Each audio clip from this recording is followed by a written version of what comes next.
میں سمٹمز بھی ذکر کرتا ہوں، مجھے یاد رہے گا میں نہ کروں تو سمٹمز کیا ہوتے ہیں جس کو جادو ہوا ہو، ٹھیک ہے. خیر، using magic for murder, murder کے بھی میجک کیا جاتا ہے، ٹھیک ہے، قتل کرنے کے لیے بھی، ٹھیک ہے.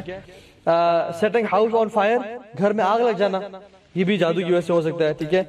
تھیفٹ آف ویلیبلز، ٹھیک ہے، افیکٹنگ بزنس اور ٹریڈ، یہ بھی ہوتا ہے. unexplainable illness، ایسی illness جو کہ بندہ بتا ہی سکے مجھے کیا ہو گیا، سمجھ ہی نہ آئے اس کو، ٹھیک ہے، کہ مجھے I don't know، بس میرا مائنڈ کام ہی نہیں کر رہا، اچانک سے کچھ ہو جانا، ٹھیک ہے. اور affecting a person's character، habits اور ethics، یہ سب جادو کی وجہ سے چیزیں ہوتی ہیں. چلے سمپٹمز کی بات کرتے ہیں پروٹیکشن سے پہلے. جو انسان، میں نے ذکر کر لیا کچھ تو کچھ، کہ جو انسان اپنے اوپر یہ محسوس کرے کہ اس کے کپڑے پھٹنے شروع ہو گئے یا اس پہ کٹس لگ جانا اس کے جسم پہ. ایک شخص آیا، وہ کالے کپڑے پہنتا تھا، اور وہ کالے کپڑے صرف اس لیے پہنتا تھا کہ اس کے جسم پہ کٹس لگ جاتے تھے، اور اس سے کپڑوں سے بہت زیادہ بلیڈنگ، اس کے جسم سے نا خون نکلنے شروع ہو جاتا. تو وہ کالے کپڑے اس لیے پہنتا تھا کہ اس میں خون نظر نہ آئے. تو اس سے بھی لوگوں کے ساتھ ہوتا ہے، ٹھیک ہے. پھر کپڑوں کا پھٹنا شروع ہو جانا، آپ نے کپڑے نکالے، دیکھا ان کو کٹ لگا ہوا، نہ وہ چوہے کے کھانے کے نشان ہے نہ کسی کے، لیکن اس پہ کٹ لگا ہوا، ٹھیک ہے. تو اس طرح کی چیزیں. آپ کی ویلیبلز، میرے ایک جاننے والے اپنے گھر میں نا کہتے ہیں ہم نے 50,000 روپیز لاکر میں رکھا ہوا تھا، اور جب نکالا تو وہ بیچ میں سے ایسے کٹا، کینچی سے کاٹ نہیں دیتے کسی کو، اور اس کا دوسرا جو ہاف تھا نا وہ تھا ہی نہیں. 50,000 روپیز کا تھا ایسے نوٹ تھا، اسٹیمپ لگی ہوئی تھی بینک کی نا، وہ اس پہ اسٹیپل بھی ہوا تھا، وہ کہتے ہیں ایسے کٹا ہوا تھا بیچ میں سے، اور پتہ نہیں کس نے کیا.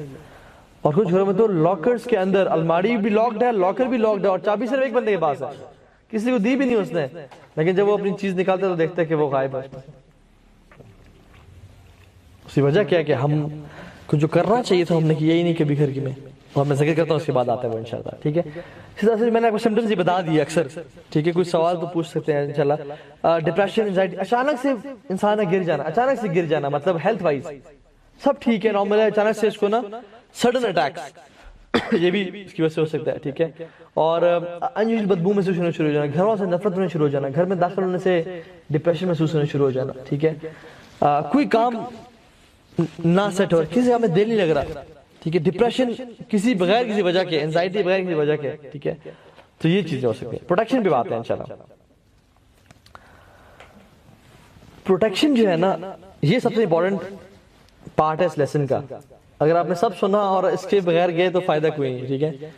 سب سے پہلی چیز اللہ تعالیٰ سے دعا اور اس کی پناہ میں آنا، جو کہ اعوذ باللہ من الشیطان الرجیم ہے. اللہ تعالیٰ کی پناہ میں آنا. یاد رکھیں کہ ہم انسان کچھ نہیں کر سکتے جب تک اللہ کی مدد اور پناہ نہ ہو ہمارے ساتھ، ٹھیک ہے. تو اللہ تعالیٰ سے شیطان کی پناہ مانگنا، اللہ تعالیٰ کی پناہ میں آنا شیطان سے، کہ اللہ اعوذ باللہ من الشیطان الرجیم، ربی اعوذ بک من همزات الشیاطین واعوذ بک ربی ان یحضرون. اللہ سے پناہ، یا اللہ تو ہی بچا سکتا ہے، میرے میں کوئی طاقت اور قوت نہیں ہے، ٹھیک ہے. دوسری چیز جو سب سے امپورٹنٹ ہے وہ نماز ہے. وہ نماز ہے. جو شخص یاد رکھیں سارے اعمال کر رہا ہے لیکن نمازیں نہیں پڑھ رہا، اس کے پروٹیکشن کو فائدہ نہیں پہنچائے گی. اور نماز یہ کہتے ہیں کہ آپ سب سے پہلے پوچھتے ہیں نماز پڑھتے ہیں، انہیں کہ نہیں، پھر آپ چلے جائیں، آپ کے لیے بھی فائدہ نہیں ہے، جو مرضی آپ کر لیں، پہلے نماز پڑھنا شروع کریں. نماز بیسک پروٹیکشن ہے، بیسک شیلڈ ہے. سمجھ لیں آپ کی جو گرد ہے نا 5 شیلڈز ہیں، رائٹ، لیفٹ، آگے، پیچھے اور اوپر. اگر آپ نے کوئی نماز چھوڑ دی نا آپ ولنریبل ہو گئے ہیں اور کوئی بھی آپ اٹیک کر سکتا ہے. You are open. فجر کی نماز خصوصاً اللہ کے حدیث میں آتا ہے، اللہ تعالیٰ کہتے ہیں کہ جو شخص فجر کی نماز پڑھتا ہے وہ اس کی ضمانت میرے پاس ہے، وہ اللہ کی ضمانت میں آ جاتا ہے. اور جو فجر کی نماز نہیں پڑھتا تو وہ اللہ تعالیٰ کی اس کی کوئی ضمانت نہیں ہے کہ وہ جہاں مرضی جو اس پہ کرے. تو نمازیں بیسک چیزیں. آپ سورہ بقرہ ہی پڑھ رہے ہیں، آپ اذکار بھی کر رہے ہیں، وضو کے حالت میں بھی ہیں، نمازیں نہیں پڑھے تو اس کا وہ چیز نہیں ہوگی، ٹھیک ہے. تو نمازیں پہلی بات. دوسری بات سورہ بقرہ کی تلاوت. ایک شیخ ہیں بتاتے تھے مجھ پہ اتنا برا جادو کیا گیا، وہ کہہ رہے تھے، اور بہت فیمس شیخ ہیں، ٹی وی پہ بھی آتے ہیں، آپ جانتے ہیں، میں نام نہیں بتایا جاتا ان کا. تو وہ کہہ رہے تھے کہ مجھ پہ بڑے لوگوں نے مل کے جادو کیا، بڑے لیول کا جادو تھا جس نے ان کی لائف کو بالکل شیل کر دیا، ختم کر دیا. کہتے ہیں میں بڑی دعا کی میں اللہ تعالیٰ سے، مجھے خواب آئے تو میں نے خواب میں سورہ بقرہ میں پڑھا، اور کہتے ہیں میں نے سورہ بقرہ پڑھنا شروع کر دیا. اور کہتے ہیں وہ سورہ بقرہ نے نا جس طرح مجھے فائدہ پہنچایا اور جادو کو جو ہے نا اٹھا کے پھینک مارا. سورہ بقرہ جو ہے نا حدیث میں آتا ہے کہ جس گھر میں سورہ بقرہ کی تلاوت کی جاتی ہے اس گھر میں شیاطین داخل نہیں ہو سکتے. یہ یاد رکھیں، جس کو بھی سورہ جنات کا مسئلہ ہے نا وہ گھر میں سورہ بقرہ کی تلاوت کرنا شروع ہو جائے. بیسٹ از ٹو ریسائٹ سورہ بقرہ. سننا افضل نہیں ہے، ریسائٹیشن ہے. ایک دن میں نہیں پڑھ سکتے، لمبی ہے تو 2 دن میں پڑھ لیں، 3 دن میں پڑھ لیں، 4 دن میں پڑھ لیں. ڈیوائیڈ کر لیں کہ میں اتنی پڑھوں گا، کل آپ اتنی پڑھ لیجئے، کل آپ، یا ایک دن میں آپ اتنی پڑھ لیں، ہم سب پڑھ لیتے ہیں. ٹھیک ہے، سورہ بقرہ کی تلاوت کرنا. تیسری چیز صبح اور شام کے اذکار، مارننگ ایوننگ اپلیکیشنز. اللہ کے نبی نے ہمیں بہت سارے اذکار بتائے ہیں صبح اور شام کے، وہ پڑھنا. بسم اللہ الذی لا یضر مع اسمہ شیء فی الارض ولا فی السماء وهو السمیع العلیم. جو شخص 3 دفعہ صبح شام پڑھ لے تو کوئی چیز تکلیف اور نقصان نہیں پہنچا سکتی. جیسا کہ بہت سارے اذکار ہیں وہ پڑھنا. ٹھیک ہے، اسی طرح سے گھر میں داخل ہوتے ہوئے بسم اللہ پڑھنا، کھانا کھاتے ہوئے بسم اللہ پڑھنا. حدیث میں جو شخص گھر کے دروازے بسم اللہ پڑھتے اس میں شیاطین داخل نہیں ہو سکتے. جو بسم اللہ پڑھے کھانے سے پہلے اس میں شیاطین داخل نہیں ہو سکتے. ٹھیک ہے، کوئی کھانا نہیں کھا سکتے. ٹھیک ہے، اسی طرح سے وضو کی حالت میں رہنا، ہر وقت انسان پاک رہے، وضو کی حالت میں رہے. یہ بھی جو چیز ہے یہ شیاطین اور اس کے حملوں سے انسان کو بچاتی ہے. پھر اجوا کھجور کا استعمال کرنا، 7 دانے صبح. ٹھیک ہے، شہد میں شفا رکھی اللہ تعالیٰ نے، زمزم میں شفا رکھی اللہ تعالیٰ نے. ٹھیک ہے، اسی طرح سے جو بیسک دعائیں ہیں، جیسے گھر سے نکلتے ہوئے کون سی دعا پڑھنا؟ بسم اللہ توکلت علی اللہ ولا حول ولا قوت الا باللہ. شیاطین کہتے ہیں، حدیث میں آتا ہے کہ how can we mislead a person, جس کو جو پروٹیکٹڈ ہے، ہدایت یافتہ ہے، ہم اسے کیسے گمراہ کر سکتے ہیں؟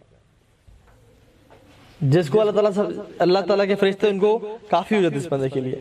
تو گھر سے نکلتے ہوئے دعا پڑھنا، گھر میں داخل ہونے کی دعا پڑھنا، اللہم انی اسألک خیر المولج و خیر المخرج. ٹھیک ہے، بسم اللہ ولجنا و بسم اللہ خرجنا وتوکلت علی اللہ. یہ دعائیں پڑھنا. اپنی زندگی میں دعاؤں کا نا استعمال، واش روم میں جاتے سے پہلے کیا پڑھنا؟ اللہم انی اعوذ بک من الخبث والخبائث. اس کا مطلب کون بتائے گا؟ میل اور فیمیل جنوں سے اور جنیوں سے. یہ حدیث، یہ دعا کے الفاظ ہیں. اللہ کے نبی مانگا کرتے تھے، ہم تو کبھی مانگتے نہیں.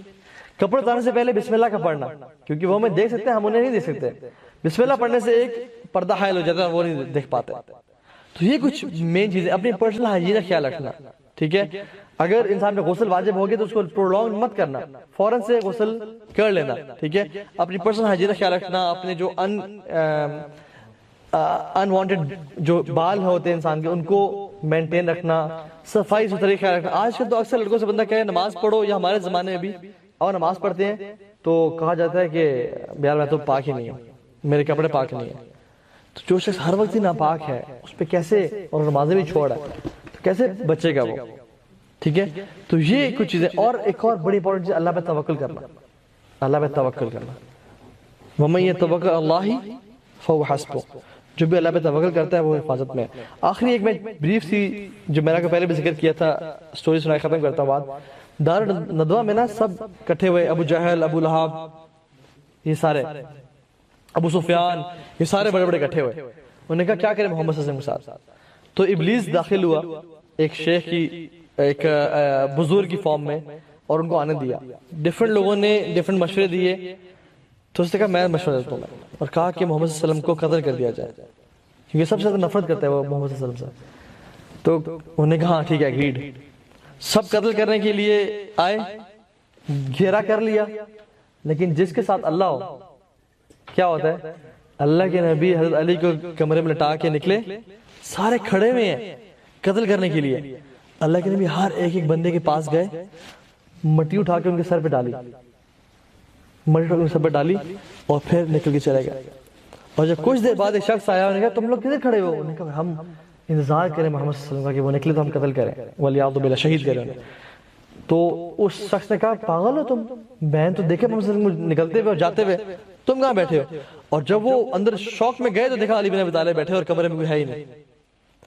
تو جس شخص کے ساتھ اللہ تعالیٰ ہو اس کو کوئی تکلیف ہی نہیں پہنچا سکتا, تو اللہ تعالیٰ اس کے لیے کفایت کر جاتا ہے.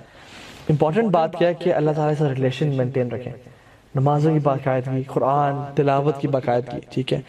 سورہ فلق ناس, اللہ کے نبی نے کہا کہ بہت ساری دعاؤں سے وہ پناہ مانگتے تھے, لیکن جب فلق اور ناس آئیں تو اللہ کے نبی نے ہر دعا کو چھوڑ کے فلق ناس پڑھنا شروع کر دیا اپنے پروٹیکشن کے لیے اور حفاظت کے لیے, کیونکہ ان کی جو 11 ناٹس تھی ان کے اس بالوں پہ, اور فلق اور ناس 11 آیات ہیں اس کے توڑ کے لیے. تو فلق ناس کا ورد کرنا, رات کو سونے سے پہلے اذکار کر کے سونا, آیت الکرسی, سورہ بقرہ کی آخری 2 آیات, اگر انسان یہ کام کرتا ہے نا انشاءاللہ اسے کوئی ڈرنے کی بات ہی نہیں ہے, ورنہ بڑا مسئلہ ہے. اور قرآن میں کہتے ہیں انہو لیس لہو سلطان علی الذین آمنوا وعلی ربهم یتوکلون, یہ جو جنات اور شیاطین ہیں نا ان کی کوئی طاقت نہیں ہے ان لوگوں پہ جو اللہ پہ ایمان لاتے ہیں اور اپنے رب پہ توکل کرتے ہیں. تو اپنے رب پہ ایمان اور توکل سب سے بڑی چیز دنیا کی, ٹھیک ہے. تو یہ بیسک چیزیں ہیں, although اس میں بہت کچھ کانٹینٹ تھا لیکن ہم نے 1 گھنٹہ سوا گھنٹے میں جو کور کر سکے. بارک اللہ لی ولکم فقلت ما قلت ان تکو حسرۃ فمن اللہ وان تکو سیئۃ فمن نفس والشیطان. والسلام علیکم ورحمۃ اللہ وبرکاتہ. سبحانک اللہم وبحمدک اشہد ان لا الہ الا انت